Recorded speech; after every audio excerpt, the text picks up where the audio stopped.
Hi అండి, అందరు బాగున్నారా? మేమైతే ఈ తొలి ఏకాదశి అయితే పిండి వంటలు, చెగోడీలు, అలాగే బిళ్ళలు, గారెప్పలంతా మేము ఎట్లా చేసుకుంటున్నాం, ఎంత సూపర్గా వచ్చినాయో. దీనికి నేను ఎట్లా చేసినా చూద్దాను రండి. అందరూ చేసుకుంటారు, కానీ నేను చేసింది మీతో షేర్ చేసుకుందామని అయితే చిన్న వీడియోని అయితే తీసుకున్నా. దీనికి ఒక ఈ డబ్బాతో 2 డబ్బాల పిండికి ఒక టీ గ్లాసు నువ్వులు అనేటివి వేసుకొని, దీనిలో కొంచెం ఓమా కొంచెం నలిపి వేసుకుంటే దాని స్మెల్ అనేది చాలా బాగుంటుంది. అందుకే ఓమా, అలాగే జీలకర్ర కూడా. దీన్ని మనం మురుకుల పిండిని ఎలా కలుపుకుంటామో అలా కలుపుకోవడమే. కానీ కాకపోతే దీని ప్రాసెస్ కొంచెం చేయడం వేరే ఉంటుంది. దీన్ని మనం చేతితో చేసుకోవాలి. చేతితో చేసుకుంటేనే టేస్ట్ అనేది బాగుంటుంది. ఇది ఏకాదశికి స్పెషల్గా మేమైతే చేసుకుంటాం. ఎందరు చేసుకుంటారో మాకు ఒకసారి కామెంట్ బాక్స్లో కామెంట్ చేయండి. ఈ వీడియోని అయితే చివరి వరకు చూడండి. లైక్ ఇవ్వడం మాత్రం మర్చిపోకండి. కొత్త వాళ్ళు అయితే సబ్స్క్రైబ్ చేసుకోండి. ప్లీజ్ సపోర్ట్ చేయండి. ఇట్లా ఈ నువ్వులు, కారం, ఉప్పు,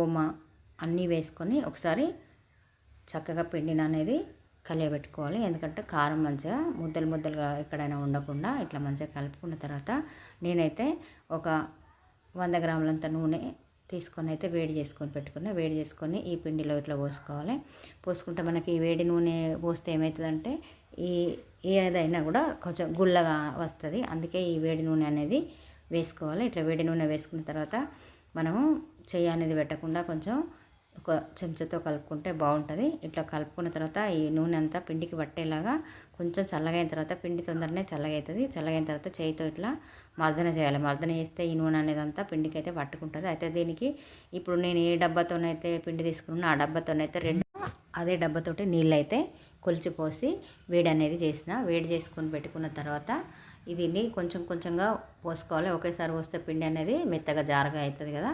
అందుకే కొన్ని పోసుకుంటూ ఇలా చెంచాతోని కలియబెట్టుకోవాలి. ఎందుకంటే ఒకసారి పోస్తే కూడా పిండి అనేది మెత్తగా అవుతుంది కదా. అందుకు కొన్ని పోసుకొని కొన్ని పక్కన పెట్టుకొని అన్నీ పోసి ఒకసారి పిండిని అనేది మొత్తం కలుపుకొని అదిమి పెట్టి ఇట్లా చేయితోని ఒక దగ్గరికి చేసి పెట్టి ఒక 5-10 నిమిషాలు మూతేసి ఉంచుకుంటే పిండి అనేది చక్కగా వేడి నీళ్ళకు ఉమ్మగీలడం అంటాం కదా, ఉడికిపోతుంది. చాలా బాగా వస్తుంది. ఇట్లా తర్వాత కొంచెం నీళ్ళు వేసుకుంటూ మనకు కావాల్సినంత పిండిని కలుపుకొని పెట్టుకోవాలి. ఒకేసారి మొత్తం నీళ్ళు పోసి పిసికితే పిండి కూడా మెత్తగా మనకు చేయడానికి వీలుగా ఉండదు. అందుకే మనం కొన్ని నీళ్ళు పోసుకుంటూ పిండి ఎంత చక్కగా మనకు ఇట్లా మర్దన చేస్తే అంత బాగా అనేది ఏ పిండి వంటలైనా అట్లా చేస్తే బాగుంటుంది.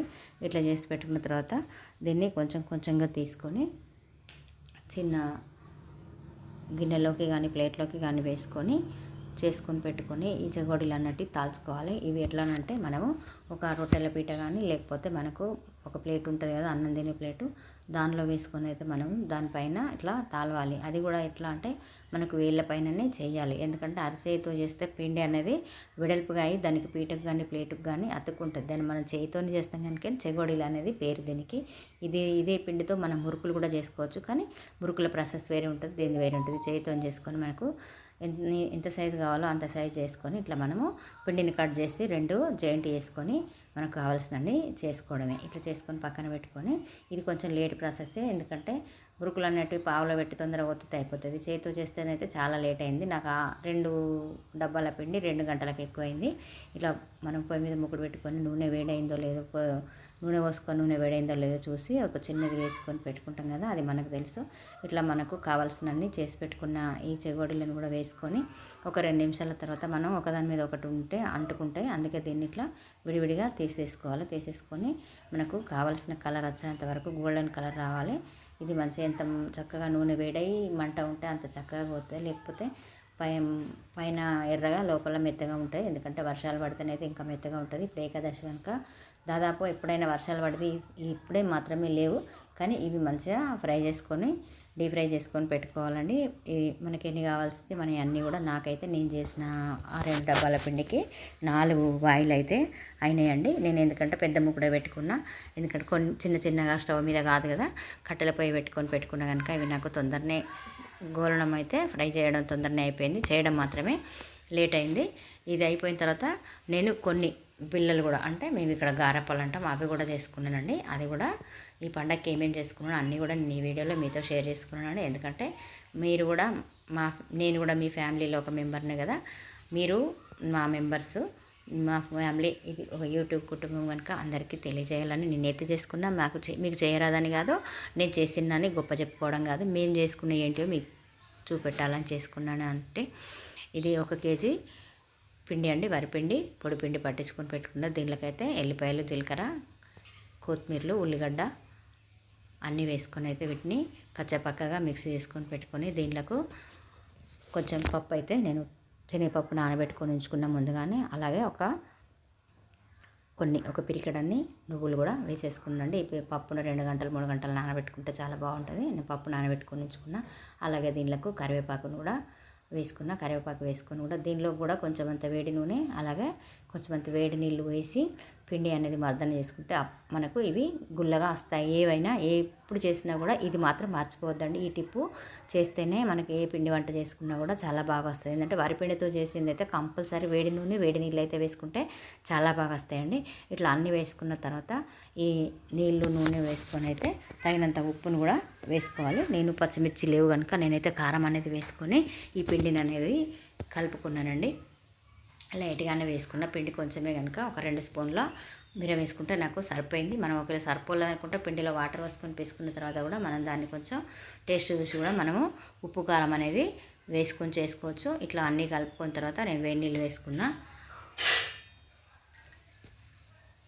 వేడి నూనె, వేడి నీళ్ళు అయితే వేసుకున్నా. మీరు మాత్రం ఎప్పుడు మాత్రం మర్చిపోకండి, వేస్తేనే చాలా టేస్ట్గా చాలా రుచిగా కూడా ఉంటాయి. అప్పాలు పలపల అంటే మన నోట్లో వేసుకుంటే కరిగినట్టు, చేతితో ముట్టుకుంటే ఇట్లా పట్టుకోగానే విరిగిపోయినంత సాఫ్ట్గానైతే ఉంటాయి. ఇట్లా కలుపుకొని చేసుకొని పెట్టుకొని ఈ దీంట్లో కూడా నీళ్ళు అనేది ఒకసారి పోసుకోవద్దు, కొన్ని కొన్ని పోసుకుంటూ పిండిని అనేది ముద్దలాగా చేసుకొని పెట్టుకొని పక్కన పెట్టుకోవాలి. ఇది మొత్తం ఒకటిసారి మనకు అప్పాలు చేసే విధంగా మాత్రం పిసుకోవద్దు. ఎందుకంటే నేను తడిపి పప్పు నానబెట్టి వేసిన కనుక పిండి అనేది ఇంకా మెత్తగా అయిపోయి మనకు జారుగా ఉంటుంది, అప్ప అనేది కరెక్ట్గా రాదు. అందుకే ఇట్లా పొడి పొడిగా చేసి అదిమి పెట్టుకొని మనకు కావాల్సినంత పిండిని మాత్రమే మనము ఒక ప్లేట్లో కానీ చిన్న బేసన్ గిన్నెలో కానీ వేసుకొని మళ్ళీ తర్వాత అనేది కలుపుకుంటూ మనం అప్పాలన్నిటి ఇట్లా చేసుకుంటే బాగుంటుంది. నేను అదంతా ప్రాసెస్ చూపించలేదు, డైరెక్ట్గా నేను ఈ అప్పాలన్నిటి నేను ప్రెస్ మీద చేసినండి. గారప్పాల ప్రెస్ ఉంటుంది కదా, దాన్ని పూరి ప్రెస్ మీదనే గారప్పాలు అయితే ఇక్కడ చేసుకుంటామండి. చేయితో చేయడం అయితే లేట్ అవుతుంది. నేను ఒక్కదాన్ని చేసుకున్నా కనుక కొంచెం ఇబ్బంది అయింది. ఇట్లా చేసుకొని కొన్ని చేసుకొని పెట్టుకొని అయితే మూకుడు పెట్టుకొని అయితే కాల్చుకున్నా. ఈ అప్పాలు ఏవి చేసినా ఒక్కరు చేస్తేనైతే చాలా ఇబ్బంది. దీనికి తోడు నా కొడుకు అయితే కొంచెం హెల్ప్ చేసిండండి, చిన్న కొడుకు. ఎందుకంటే ఒక్కరం చేస్తే ఇబ్బంది అయితే చేయడం కూడా ఆయన కొరకే చేస్తాను. ఎందుకంటే పిల్లలు ఉన్నప్పుడు తింటారు, వేరే వాళ్ళు చూస్తారు అన్నట్టు. మనకు పెద్దవాళ్ళకి ఇష్టం ఉన్నా లేకున్నా పిల్లలు ఎంత పెద్ద వాళ్ళైనా కూడా మనకన్న పిల్లలు చిన్న పిల్లలే కదా, అందుకే ఇట్లా చేసినానండి. ఈ గారప్పలు అయితే ఈ చేసుకొని పెట్టుకొని 4-5 వాయిలు అయితే అయిపోయినాయి. ఇట్లా చేసుకొని పెట్టుకున్నామండి. అదేవిధంగా నేను ఈరోజు ఏకాదశి రోజు పప్పుతోని వడలు అలాగే పూరి కూడా చేసుకున్నానండి. ఈ వడలకు అయితే నేను 3 రకాల పప్పునైతే తీసుకున్నా. ఏంటిది, శనగపప్పు, కందిపప్పు, పెసరపప్పు, ఇవి 3 అయితే తీసుకున్నా. ఇవైతే లాస్ట్ వాయండి. ఇట్లా అయిపోయినాయి. ఇవి చూడండి ఎంత కరకరలాడుతూ ఎంత చక్కగా సాఫ్ట్గా చాలా బాగా వచ్చినాయి.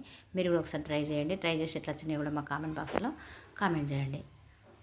చెగోడీలు 3 రకాల పప్పులతోనైతే నేను వడలు అనేది చేసిన. ఈ వడలకి నేనైతే పిండి కూర తెలుసు కదా, ఈ మనకు గౌరమ్మలు పెట్టుకుంటాం సంక్రాంతి అప్పుడు, ఈ పిండి కూర తింటే చాలా మంచిదని తెలుసు. అందుకే దీన్ని కొంచెం అంతా ఈ పప్పులో వేసి చేద్దామని నేనైతే ఏదన్నా ఒక ఆకుకూర వేసి అయితే అప్పుడప్పుడు చేస్తాను.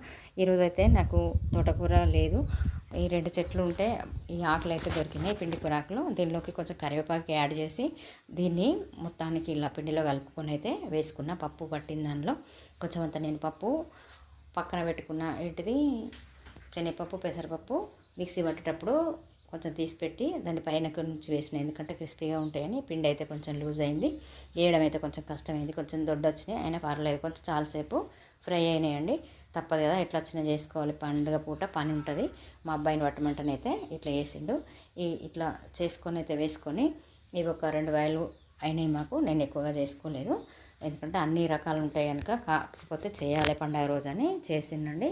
ఈ వడాలతో పాటు మేమైతే కొన్ని పూరీలు కూడా చేసిండండి. మీరందరూ ఏం చేసుకున్నారు?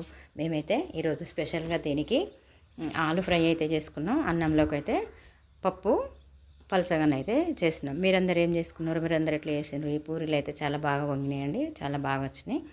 ఎందుకంటే పిండి నానితేనే పూరీలు బాగా రావు, పిండి నానకపోతేనే ఎప్పటికప్పుడు చేసుకుంటే పూరీలు అనేది బాగా వస్తాయి. Thank you for watching. ఈ వీడియో నచ్చినట్టయితే లైక్ చేయండి, షేర్ చేయండి, కొత్త వాళ్ళైతే సబ్స్క్రైబ్ చేసుకొని కామెంట్ చేయండి. Thank you for watching.